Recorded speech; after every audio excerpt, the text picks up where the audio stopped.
Este es un grito, pero no es un grito cualquiera. Es el grito que durante 6 años encendió las pantallas de millones de hogares mexicanos. Cachún, cachún, ra, ra. 4 golpes secos y una vibración que sube. Una porra que nació antes del programa, en las gradas de los estadios universitarios, en los partidos de los Pumas en Ciudad Universitaria, en las porras que retumbaban contra el cemento del Estadio Olímpico. Alguien la escuchó un domingo. Quizá Luis de Llano Macedo, el productor. Quizá un utilero, cuyo nombre ya nadie recuerda. Quizá un asistente, que volvió el lunes a la oficina con esa cadencia pegada en la cabeza y la soltó en una junta de producción. Lo cierto es que esa vibración, esa forma de hacer ruido con el cuerpo, terminó convertida en el título de un programa de televisión.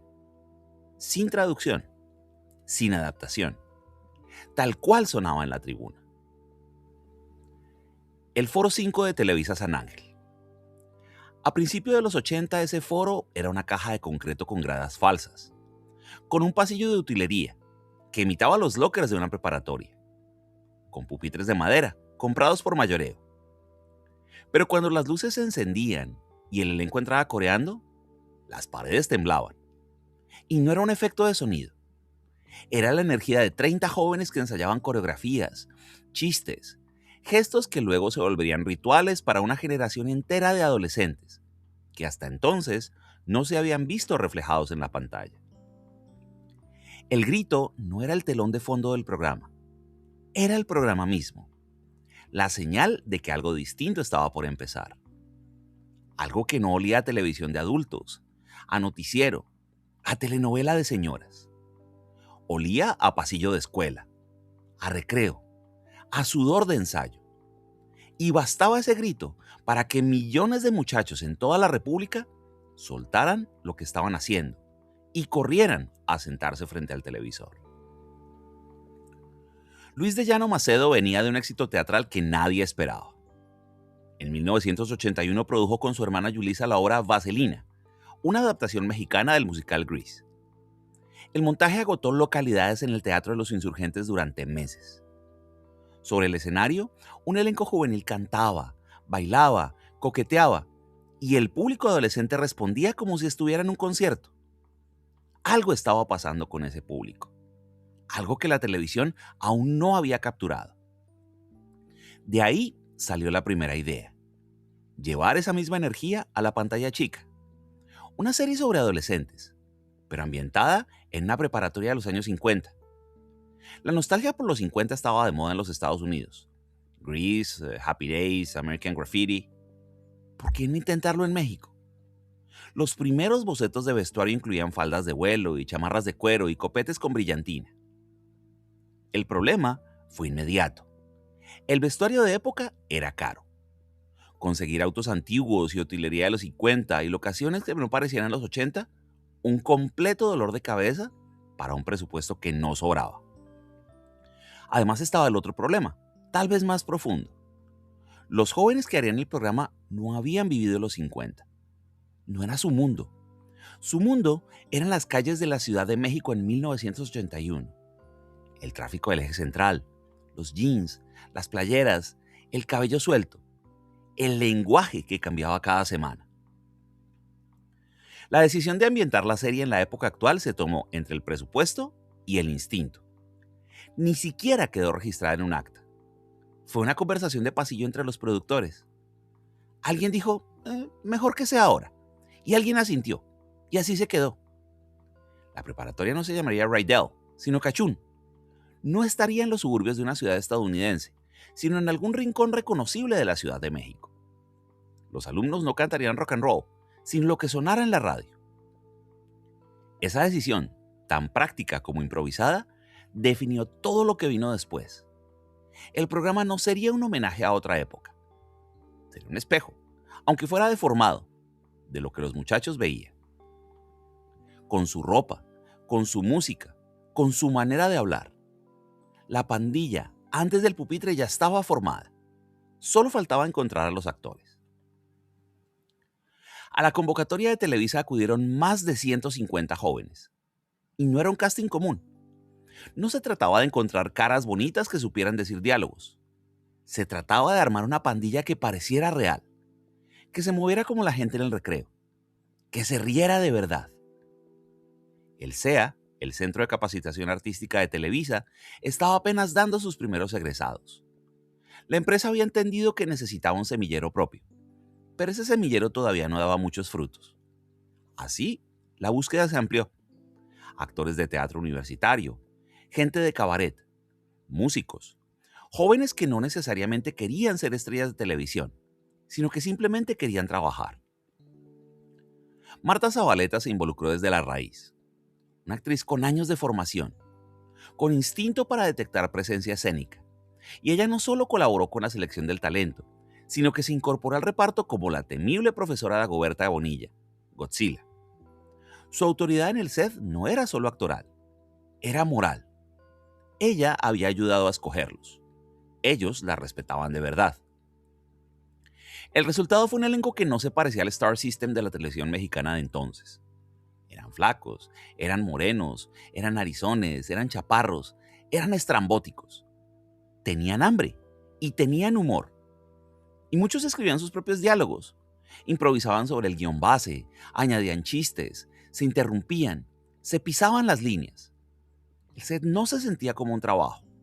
Se sentía como una extensión del desmadre estudiantil que estaban representando. Y eso se notaba en pantalla. Los espectadores no estaban viendo a un grupo de actores que fingían ser amigos. Estaban viendo a un grupo de amigos que actuaban. La diferencia era sutil, pero definitiva. Era la diferencia entre un programa juvenil y un programa que de verdad parecía joven. La preparatoria de Cachún no era un retrato realista de la juventud mexicana. Era un muestrario de tipos reconocibles.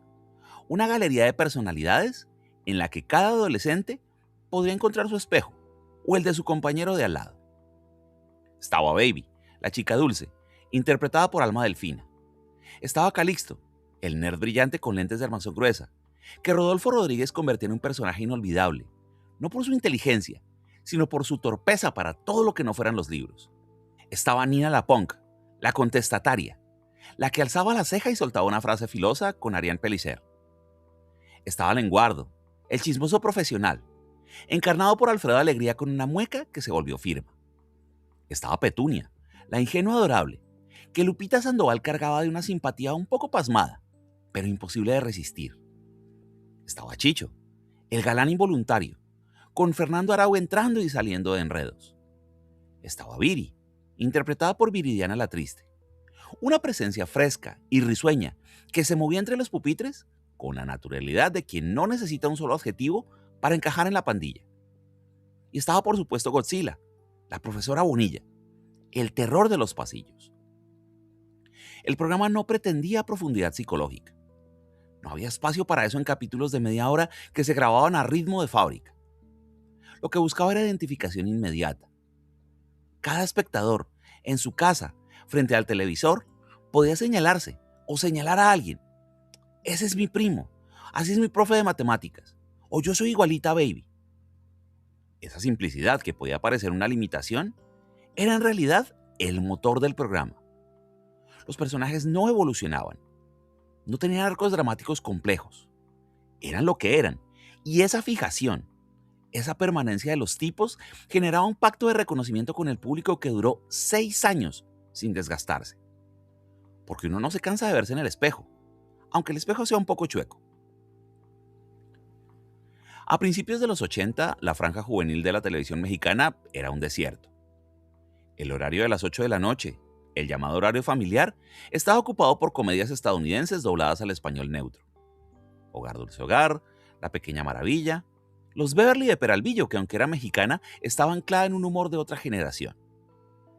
Las series juveniles que llegaban de afuera, como Los Monkeys o Different Strokes, estaban dobladas con un español limpio que ninguna persona en la Ciudad de México o en Monterrey o en Guadalajara usaba para hablar con sus amigos.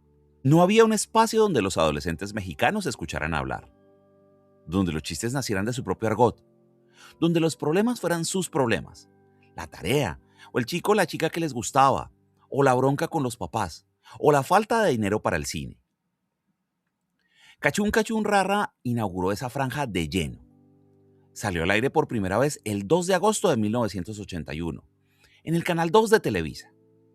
El horario era a las 8 de la noche de los domingos, y más tarde se movió a las 8 de la noche de lunes a viernes, un horario que antes ocupaban programas que nadie menor de 20 años veía.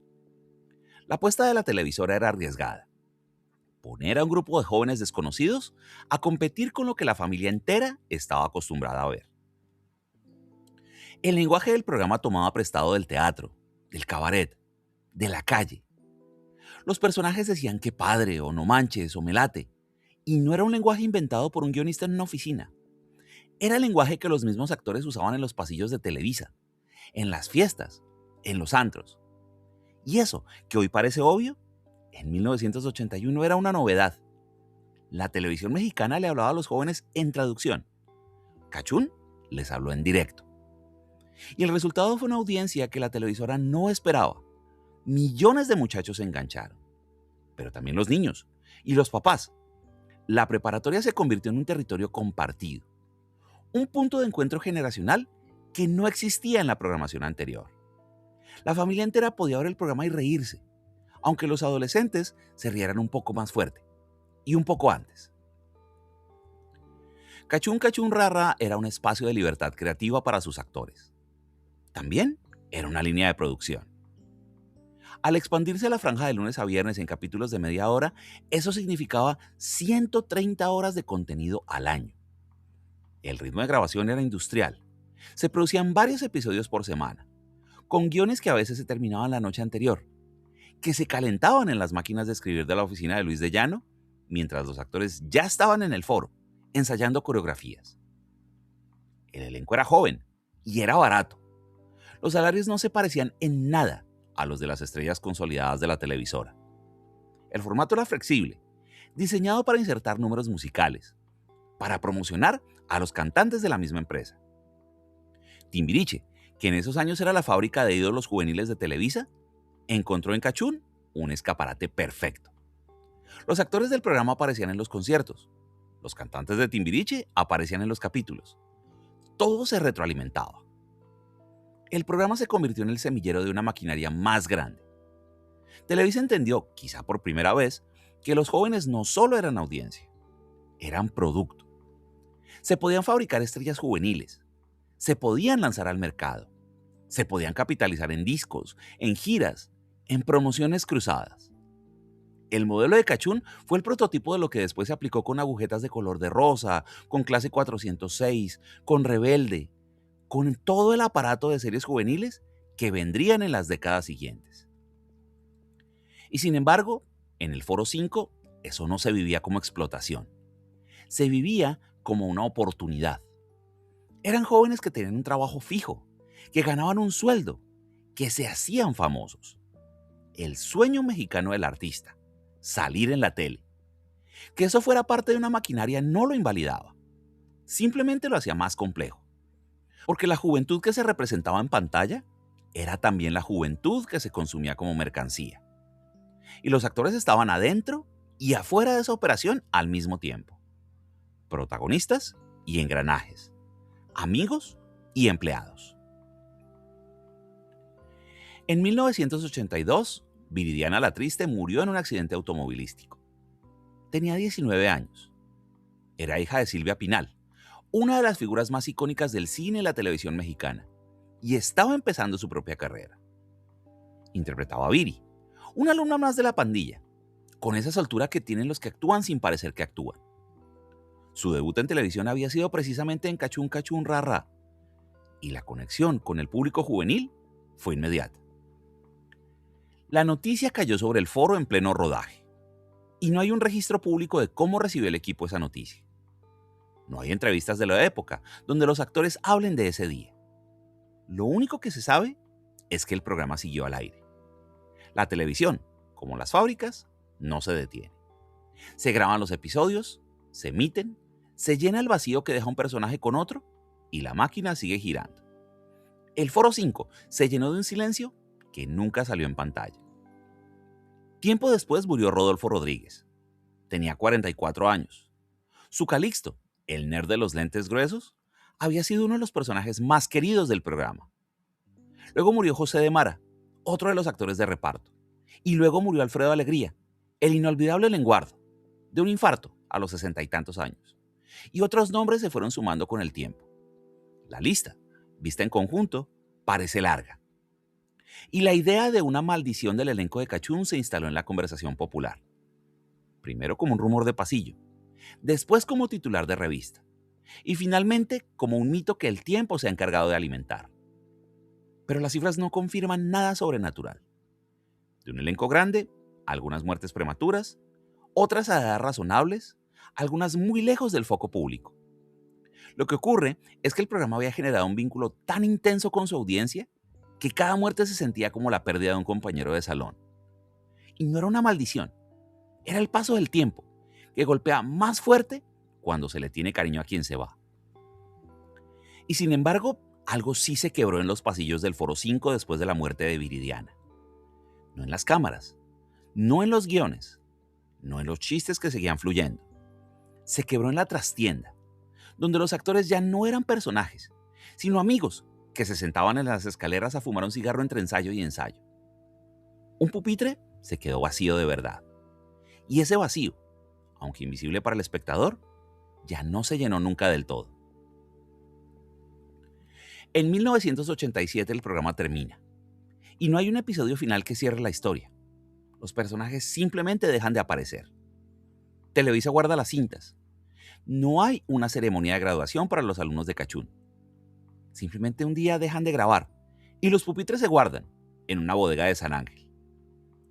La serie se transmitió de 1981 a 1987. 6 años al aire. Un ciclo completo de preparatoria, si se cuenta los que entraron en primero y llegaron hasta tercero. Pero en la ficción, los personajes no envejecieron, no pasaron de año. Se quedaron atrapados en un presente continuo, donde siempre tenían 17 años, y las campanas del recreo nunca dejaban de sonar. Para muchos de los actores, salir de esa preparatoria fue más difícil que entrar. El encasillamiento los persiguió con la misma intensidad con que el público los había abrazado. Lupita Sandoval, la inolvidable Petunia, contó años después que la contrataron por gorda y que esa etiqueta le pesó más que cualquier texto. A mí me contrataron por gorda. Sí, había talento, pero en ese momento necesitaban a una gordita y por eso me contrataron, confesó en una entrevista. Alma Delfina, la Dulce Baby, logró construir una trayectoria sólida en telenovelas y series, pero el mote de Baby nunca se le desprendió del todo. Fernando Arau, Chicho, dio un giro radical hacia la producción y la conducción. Alfredo Alegría, Lenguardo, participó en otros proyectos juveniles como Agujetas de color de rosa y La pícara soñadora, siempre en papeles que de alguna manera recordaban al muchacho tímido de los pasillos. Hubo sí quienes traspasaron la barrera. Eugenio Derbez ingresó al elenco en 1984, con 22 años, y ya mostraba esa facilidad para la comedia física y el gesto exacto, que luego lo convertiría en el rostro más reconocible del humor mexicano. Adela Noriega, también incorporada en 1984, pasó de ser una alumna más de Cachún a protagonista de telenovelas que marcaron a toda una generación. Ernesto Laguardia, Nailia Norvin, Omar Fierro, Daniela Castro, todos respiraron el aire del Foro 5 antes de saltar a los reflectores principales de la televisora. Pero para la mayoría, los pasillos de Cachún se convirtieron en un techo. El mismo programa que les dio fama les puso una frontera. El público no quería verlos en otra parte. No quería que Petunia se volviera dramática, ni que Chicho se volviera serio. Los quería ahí, en el pupitre de siempre, diciendo las mismas frases. La preparatoria no graduó a sus alumnos, los retuvo. 40 años después, el grito sobrevive. En gradas de fútbol, en fiestas de cumpleaños, en bodas, en reuniones de exalumnos que ya peinan canas y que de repente, sin ponerse de acuerdo, arrancan con el cachún cachún ra ra. La porra ha viajado más lejos que cualquier reposición del programa. En YouTube, los fragmentos de episodios antiguos acumulan miles de reproducciones. Las cuentas dedicadas a la nostalgia televisiva suben recortes de 5, 10 minutos, rescatados de grabaciones caseras en VHS. La calidad es mala. El color se ha degradado. El audio tiene ese zumbido de las cintas viejas. A veces se alcanza a ver la fecha y la hora en una esquina de la pantalla, porque alguien programó mal la videograbadora. Pero los comentarios son un desfile de memorias. Yo me sentaba con mi abuela a ver esto. Así era mi prepa, pero sin tanta risa. O esto ya no lo hace. El programa no se ha retransmitido con la misma insistencia que otros clásicos de la televisión mexicana. No hay maratones cada 5 años. No hay un canal de streaming que lo tenga completo en su catálogo. Quizá porque ciertas cosas no resisten la repetición. Quizá porque el recuerdo es más poderoso que cualquier reposición. Lo cierto es que La Porra se ha independizado del programa que le dio nombre. Ya no pertenece a Televisa. Ya no pertenece al elenco. Pertenece a cualquiera que la grite. Y se grita. En 2021, en plena pandemia, un grupo de exalumnos de la UNAM la coreó durante una reunión virtual. En 2023, en la final de un torneo de fútbol infantil en Guadalajara, los papás la cantaron en la grada, mientras los niños calentaban en la cancha. Ninguno de esos niños había nacido cuando Cachún salió del aire. Ninguno había visto un solo episodio. Pero La Porra ya era de ellos. Cachún Cachún Ra Ra demostró algo que hoy parece obvio, pero que en 1981 no lo era. Que la televisión mexicana podía hablarles a los jóvenes en su propio idioma y que esos jóvenes responderían con una lealtad feroz. Antes de Cachún, la franja juvenil no existía como tal. Después de Cachún vinieron otros programas. Agujetas de color de rosa, que tomó el formato de serie juvenil y lo tiñó de melodrama. Clase 406, que llevó la preparatoria televisada al nuevo siglo. Rebelde, que convirtió el modelo en una maquinaria global de mercancías cruzadas. Disco, gira, serie, productos. Todas esas series le deben algo a aquel Foro 5, donde todos esos jóvenes improvisaban sobre un guión calentado la noche anterior. Pero la huella principal no está en la pantalla. Está en el modelo de producción que Cachún consolidó. El semillero como fábrica de estrellas. La serie como trampolín. El elenco juvenil como inversión a largo plazo. Luis de Llano Macedo lo intuyó con Cachún y luego lo perfeccionó con Timbiriche y con todo lo que vino después. El CEA, el Centro de Capacitación Artística de Televisa, encontró en Cachún su primer gran escaparate. De ahí salieron actores que luego protagonizaron las telenovelas de los 90 y los 2000. De ahí salió una forma de hacer televisión que sigue vigente, reciclada en plataformas digitales, en realities, en cualquier producto que necesite un rostro nuevo con hambre de pantalla. Y sin embargo, lo que queda de Cachún no es solo un modelo de negocio. Lo que queda es una porra, un grito, algo que no se puede capitalizar ni registrar como marca. Cachún sembró una forma de hacer televisión, sí, pero también sembró una forma de hacer ruido juntos. Y esa segunda cosecha resultó más duradera que la primera.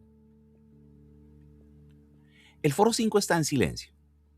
Las luces apagadas, los pupitres guardados en una bodega de Televisa San Ángel, apilados unos sobre otros, rayados con nombres que el tiempo ha vuelto borrosos.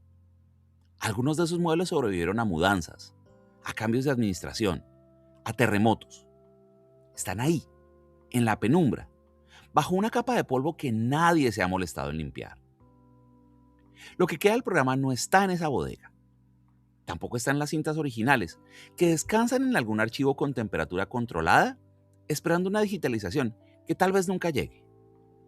Lo que queda es ese grito, esa porra que nació en las gradas de la UNAM, que se volvió televisión durante 6 años y luego soltó amarras. El grito ya no le pertenece a ningún productor, a ningún elenco, a ningún programa. Se cuela en cualquier lugar donde haya una multitud con ganas de hacer ruido. En un estadio de fútbol un domingo por la tarde. En una fiesta infantil donde los niños la corean sin saber de dónde salió. En la garganta de alguien que hace 40 años se sentaba frente al televisor a las 8 de la noche y que ahora, sin proponérselo, se descubre tarareándola mientras prepara la cena. Eso es lo único que quedó. No los sueldos, no los ratings, no los contratos, no los escándalos. Un grito. Algo que no se puede guardar en una bodega ni registrar como propiedad intelectual. Algo que cabe en 4 palabras y un remate. Cachún, cachún, ra, ra. Si uno se queda en silencio y presta atención, todavía puede escucharlo. Viene de lejos, de un foro apagado, de una prepa que nunca existió, pero en la que tantos estuvieron. Y por un instante, antes de que el silencio vuelva a cerrarse, las luces del foro 5 se encienden otra vez. No para grabar, solo para recordar. Gracias.